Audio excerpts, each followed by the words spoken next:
Salut les astros, c'est Ludo. Oui, je sais, vous êtes complètement perdus. Un coup, c'est tous les 15 jours, un coup, c'est toutes les semaines. Et ben voilà, c'est l'effet surprise, c'est le deuxième effet pause longue. Donc je ne sais pas si vous le savez, mais à la fin de l'été dernier a eu lieu donc un grand concours photo qui s'appelle Insight Investment Astronomy Photographer of the Year, donc qui récompense un petit peu dans chaque catégorie les meilleures photos astro. Donc des photos somptueuses, personne n'en a parlé. T'en as parlé toi? Non? Bah tu dégages. Allez, générique.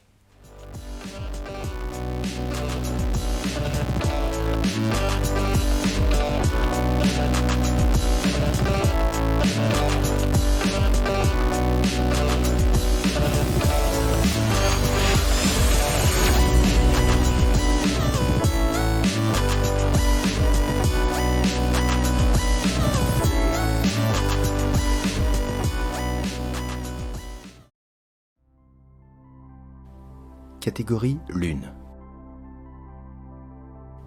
Francis, hongrois, a superposé 35 clichés lors de l'éclipse totale de Lune qui s'est produite le 21 janvier 2019. Il révèle ainsi le spectre de couleurs emprunté par notre satellite pendant cet événement. Un beau travail. Catégorie Aurore boréale. Moi je l'aurais appelé Waouh. Nikolai nous présente cette photo avec certes un paysage somptueux, mais aussi une aurore boréale stupéfiante et une voie lactée en arrière-plan. On distingue les lumières de la ville et un homme à l'opposé isolé. Une belle composition. Catégorie étoiles et nébuleuses.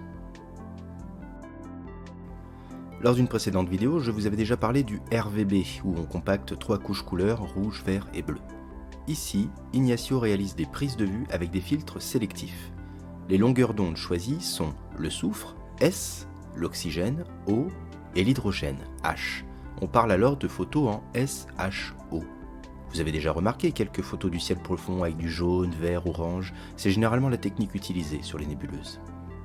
Il nous présente donc ici la nébuleuse de la Statue de la Liberté sur 16 heures d'exposition.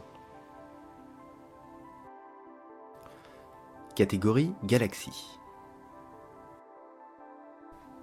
Alors on parlait de 16 heures d'exposition, mais voici une image réalisée en 41h38. NGC 3923 dans la constellation de l'Hydre est une galaxie à coquille à cause des couches successives qu'on peut distinguer. Je croyais que seuls les gros télescopes imageaient ce type de galaxie. Eh bien je me suis trompé. Le gars a même construit lui-même son Newton. Catégorie Soleil. Actuellement, vu que la nuit il pleut, je m'attaque au soleil et je m'y brûle. Admirez cette portion, la texture, les éruptions. La photo se nomme un petit feu d'artifice.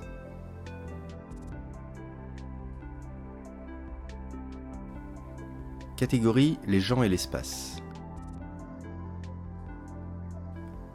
Au début, je pensais que c'était un homme avec une poussette. Mais non, c'est un chien, qui doit s'appeler Floyd. J'espère qu'il ne l'a pas teint en rose. Une voie lactée qui semble stopper les nuages au-dessus de l'homme, Ben, et de son fidèle ami, Floyd.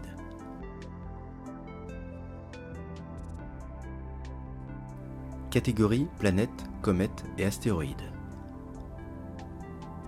La photo s'intitule « La mort d'Opportunity » et rien de tel qu'un C-14 pour apprécier la tempête de sable qui a frappé la vallée de la Persévérance et immobilisé le rover.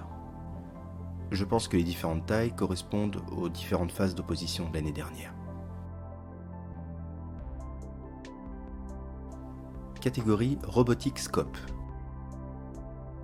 Ah, je ne sais pas trop à quoi correspond cette catégorie, mais je crois que Chillscope, ce sont les fermes astro du Chili, où votre instrument est installé et que vous contrôlez à distance. Et je pense que c'est le cas. Enfin, voici tout de même une Saturne dans les infrarouges, avec un très beau travail dans les détails. Catégorie Paysage nocturne.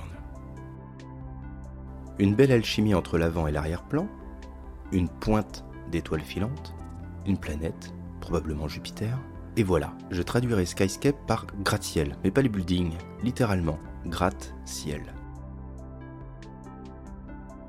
Pour le prix Sir Patrick Moore, 2 photos. La première se nomme Les bijoux d'Orion. Que dire de plus, à part contempler?